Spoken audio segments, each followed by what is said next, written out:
It's number 106.9, Ash, Kip and Lutzi, the man they call the Monster. Dumb monster. Dumb Monster. Dumb monster. Jesse Williams joins us. G'day, mate. How you doing? Hey, mate, you're one of the biggest units we've ever had walk into this studio. You're 22 years of age, is that right? Yeah. 140 what kilos? Yeah, about that. Trying to cut down a bit.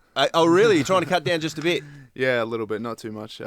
What's your prime weight? Yeah. I play real good, like around maybe like 135, 137 kilos usually. And Jesse, of course, he's a well, we call it American football gridiron, whatever you NFL. like. But NFL is about what you're hopefully about to break into, because you've come through the college system and you're about to go into the draft. And anybody who's ever seen Jerry Maguire, the movie Jerry Maguire, understands just how important the draft is. That this is where the clubs get to nominate who they want when they have their first choice. It goes all the way down the line. And Jess, you'll be in a situation come draft day for the NFL for the coming season that you don't know where you're going to be playing. You literally could be anywhere in the United States, depending on which team says, we want Jesse Williams on our books. Yeah, exactly. I mean, all I'm doing now is training, get ready for the combine. Just trying to put myself in the best shoes I can. Tell us what the combine is. It's like 4 days in Indianapolis. We go there, we lift, run, mental, physical, every test pretty much known they do. It's 4 days, they're using us to, scan our whole body for anything that might come up in the future. And, kind of is a little bit for us to show, what we can give for a team, obviously waiting to give us an opportunity. And that's pretty much what we're training for, all the athletes that are going to the draft right now. And, it plays a pretty big role, where you get taken and, It's huge. What team does. I watched just yesterday. If you haven't seen it, you should check it out. There's a doco on ESPN called the Dotted Line. I think it's called, as in Sign on the Dotted Line, and it goes through that whole process where you're about to go into, from an agent's perspective, from the athlete's perspective, and I see a quote from you saying, you hope you hit the right numbers, and it literally comes down to, from a physical perspective, how high you can jump. If you can hit the 32 on a vertical leap, if you can run the 40 yards in 4.5, 4.6 seconds, that fits you into a category which will make you appealing to the New York Giants. And it comes down to infinite numbers that either suggest whether you're going to play NFL for the rest of your life or you're not, Yeah, definitely. At the level that we play at, especially in the conference I play in America, everyone's fast, everyone's strong. I'm not the big guy there, so really? It's kind of hard to stand out. So when it comes to measurables, that's a really big thing, especially in the States. Let's put that into context where you say you don't stand out, because if you look and by the way, we should say that Jesse grew up here in Brisbane. Yeah, I want to get to this in just a moment, Yeah, okay. what life was like for you growing up in Brisbane and how you break into the NFL, where people are saying that all of a sudden you're going to go to a multi-million-dollar contract. I want to get into how you think you're going to handle the money and the fame and the prestige and everything that goes with it. You're a Torres Strait Islander. You were born right here in Brisbane, and if you want to talk about numbers, you can bench press. Last year, you bench pressed 272.5 kilo. That's unheard of in the NRL, I might add. I was going to say, in the NRL, to put that in perspective, the biggest player in the NRL can only bench press 225 kilos. So that's nearly 50 kilograms Is that more. Coltrane that does that? I assume that would be the Coltrane. So if you were playing rugby league, you'd be the strongest man in Australia, and yet you're saying you don't stand out that much in the US. Yeah, it's a different sort of sport. Obviously, the guys over here are different, physique-wise, and to compare to offensive lineman, defensive lineman, the position I play. And everyone's really powerful, especially Olympic lifts and stuff like that. They push a lot of that. Lifting, like I said, the measurables are a huge thing. But even size-wise, there's guys on my team, 6'7", maybe 360 pounds. I'm barely, touching 6'4", and around 320, 330. Yeah, you're a shrimp. So there's a lot of guys around my size I play against. A lot of way bigger ones. I'm not really a freak over there. Like I said, there's crazy guys can move real well. So when it comes down to that, if I run faster than them and lift heavier than them, that puts me that one step closer. Yeah, so it's agility. What's the thing you need? You've got to stop guys getting through, and you've got to get through that defensive line. Is that right? I played defensive He plays tackle. defense. So, offensive linemen are trying to block me and, open up gaps for the running back who has the ball or quarterback who has the ball to, run through or pass. Well, Lutzi, you just go for a jog along there, and Jesse, you see if you can tackle Lutzi. He can clean me up. So how quick do you do, we know we're talking about the 40 yards, but my head always works at like 100 metres. So, can you Is that something It's you not ever, really do relevant, you ever is it? run that or you don't? Not for my position, no. The 10-yard and 20-yard split of our 40-yard dash is probably the Yeah. most crucial thing. Okay. He's a tackler, Kip. Yeah, right. So, Yeah, I mean, yeah. they do look at the 40-yard dash. I mean, the big number is 40. Yeah. But when they break it down, they'll be like, how fast is his 10? How fast is his 20? Right. And they're just trying to- lateral movement, you're getting Yeah, from yeah, across and it quickly and back again. Definitely. Yeah. They have like a lot of, L drills, T drills, a whole bunch of drills they run you through while we're there. And, I mean, like I said, they pretty much test everything they can possibly do. If you can find that ESPN doco, which is on at the moment in Australia, in Brisbane, it's called The Dotted Line. It'll explain a lot what we're talking about here. Okay, so we're talking with Jesse Williams, and as I said, Jesse he helped his team to the National College Athletic Association Football Championship with the Alabama Crimson Tide. I remember watching one of these college championship matches a few years ago, and there was a quarterback whose name was Vince Young. Texas. Do you know Vince Young? Not personally. You've heard of him? I know the player. And I've never seen a player dominate a game of football more than Vince did in that game. And Longhorns? ever since then, I've watched him, and as he moved into the NFL. Yep. Vince Young now is broke. He's had millions and millions of dollars given to him, saying this guy is a star. He can do it. Jesse, he couldn't handle the money. How are you going to handle all of a sudden going on a contract as a kid who grew up here in Brisbane? In modest circumstances, all of a sudden having millions and millions of dollars on your hands. I mean, it doesn't really change for me. I mean, my family still lives here. I'm the only one that lives in the States, so I don't have a lot to do when I'm over there. I mean, I live a pretty simple life. I pretty much just train and play football over there. So, I mean, as long as the money will help me be able to set up my family, everyone over here that I can help out.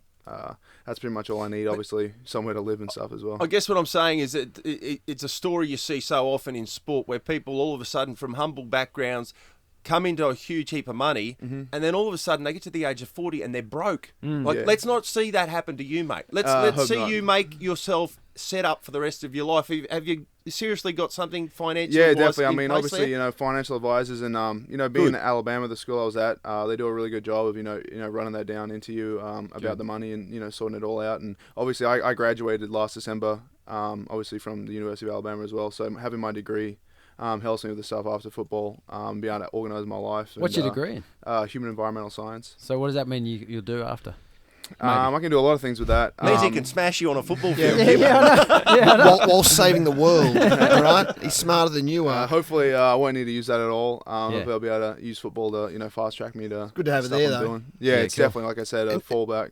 And Ash, just give perspective. I mean, they're talking about Jesse going somewhere in the back half of the first round. That's what they're suggesting. Yeah. There's suggestions now even higher than that it could go a lot earlier because of, I guess, the success you've had with the in the college football in the recent times as well. That is incredibly big money. Oh, We're talking plus 10 mil. More. Multi-millions of dollars. Wow. Now, why is it, Jesse, that a kid from Brisbane, like yourself, you didn't grow up like most of us and say, I want to play State of Origin for Queensland? What led you to NFL?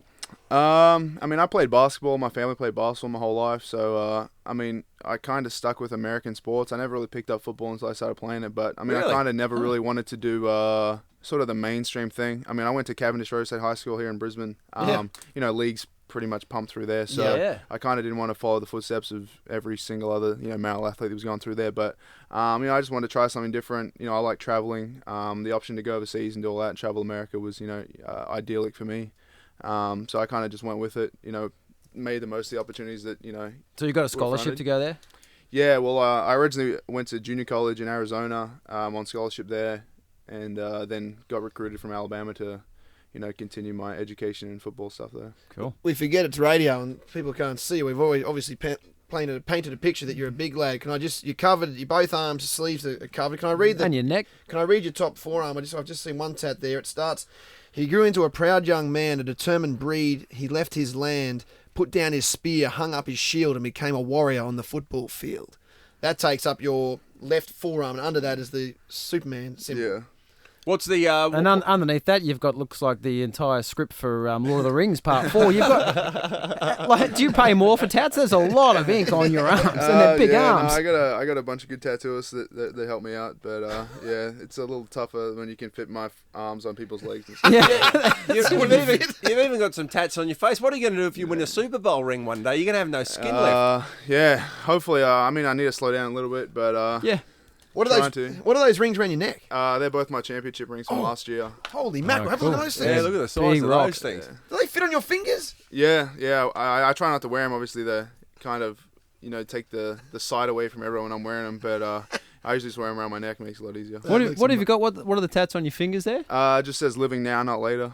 Living Tattoo. now, And what's the one about Yeah. the monster? I read something about the monster. That's just the one on my hand. Yeah, that blew out of proportion when I got that. Obviously, the nickname "the Monster," is stuck with me for a couple of years. So, I just got a tattoo about overcoming fear and pushing through stuff. So, Tongsy's filming all this, so nova1069.com.au, you'll be able to check out the tats and everything else. And the other thing is the T-shirts. When you came into the country yesterday, explain the different T-shirts you're wearing every day. it's just a I guess the sort of thing just to promote how I am, my personality, me as a person, through stuff that people can relate to. And So when you flew in, it was what? always listen to your mum. And today, Well, you can read. winning isn't everything; it's just what I do. Nice. And I love it. And I take it you're extremely proud of your heritage. You're the first Indigenous Australian ever to break into the NFL in the US when it happens. That's something that, on behalf of Indigenous people across the country, That's incredible. It is incredible, and you must hope that that's going to inspire kids to one day say, well, if Jesse Williams can do it, I can do it as well. Yeah, definitely. I mean, that's a huge thing, and I think about that a lot. Leading the way with on that aspect, the Indigenous people, Good on ya. going to America, trying to Yep. break through with a lot of things. Especially with me doing that, Patty Mills in basketball. Yeah. I mean, it's opening up a lot, and hopefully, shine a light on Australia, from American standpoint. Hey, you know what recruiting-wise. you got to do, Jess. You got to come up with a signature move like you probably don't get to score a lot of touchdowns, but if you do, you've got to do like a clobbery thing or but when he- do an Aboriginal dance or do something like he that sacks the because quarterback. it'll go berserk. If ever you find yourself in a position that you score a touchdown, do something like that because they'll love it over there. Playing Torres Strait. Yeah, I mean, I wish I had the time or the camera stuff, but I'm in a non-glory position. Yeah, It's yeah. mainly hard work, but I mean, if I ever get the opportunity, I'm sure I can think of something on the What do the spot. locals think? Where do the locals think you're from? Obviously, they'll hear the accent, and know that you're probably Australian. But are they confused by your looks? Like, I mean, in the States, I don't really talk too much, obviously, because I turn heads everywhere I go with, the way you sound and stuff. But, I mean, people are usually scared, obviously, covered in tattoos, but think I'm about to rob them. No, it's not too bad. I usually, obviously, either pick up, obviously, where are you from? They usually either guess, like, England or Australia pretty good. Yeah. And they'll try and mimic it, which, it doesn't end up too well. It doesn't sound great. Awful. Hello, governor. Yeah, something like that. Hey, so we've got some movie scripts here, Jesse. We just wanted to show you your softer side, the softer side of the monster. And we're going to play a little game and get people to call up and see if they can work out the movie. Just judging it from the line you're reading. So how about I'll read one. I'll read the first bit because some of these are playoffs from love scenes. And don't take this the wrong way, all right? Don't take it at all. I'm going to read this one here. So I'll read. I'm going to be Jerry Maguire. So All right. I'll be Jerry Maguire. So I can't say it. Yeah. So Yeah, we'll cut that out. yeah. So I'll be this one here, and you'll answer me here on behalf of that. Okay. So ready? All right, perfect. We'll put the music on afterwards. This is weird. I love you. You complete me, and I just. Shut up. Just shut up. You had me at hello. That delivery was brilliant. It's showed his softer side there. We got one more. Righto, Shall we try one more? Yeah, why don't you do the notebook, Ash? Hang on. Why don't you do that one at the bottom there, Ash? Okay. I don't know the notebook. No, the bottom one. Well, just read it. So Okay, you who am I? You're young Ali, and Jesse will be young. So you read. Okay. Yeah, perfect. Yep. Why didn't you write me? Why? It wasn't over for me. I waited for you for 7 years, but now it's too late. I wrote you 365 letters. I wrote you every day for a year. You wrote me? Yes, it wasn't over. It still isn't over. I can't take anymore. That's nice. Yeah, So very you nice. the two softer side. Yeah. Hey, He's Jesse, losing centimetres of his vertical Yeah, leg as we he's, spit. he's still got he's still got the draft to think about. you've just dropped 7 places in the draft. Hey, Jess, fantastic stuff, mate. Oh, You're, it's amazing. you are blazing a trail, mate, that I hope to see not just Indigenous Australians, but Australia, all yeah. Australians just follow in the future. It's great, and we're going to follow your progress with a great deal of pride and interest, mate. Yeah. And you're a Brisbane boy as well, so remember us. Yeah, I was gonna the say, Nova don't 106.9, mate, when you become big over in the States and there's Super Bowls and all the rest of it, Yeah. you take our phone call, all right? Yeah. Because we were here when it was all just starting. Yeah, because All you right? might be interested in all the fancy success stuff around your success, but we are. Yes. All right. I'll see what I can do for you. Okay. We're going to be at the Playboy Mansion. Yes, good luck in the draft, and I hope I hope you get drafted by somewhere nice. Yeah. That'd be nice. Anywhere close to the beach would be awesome. Yeah, that'd Yeah, be good. cool. Surf or ski, man. Surf or ski. All right.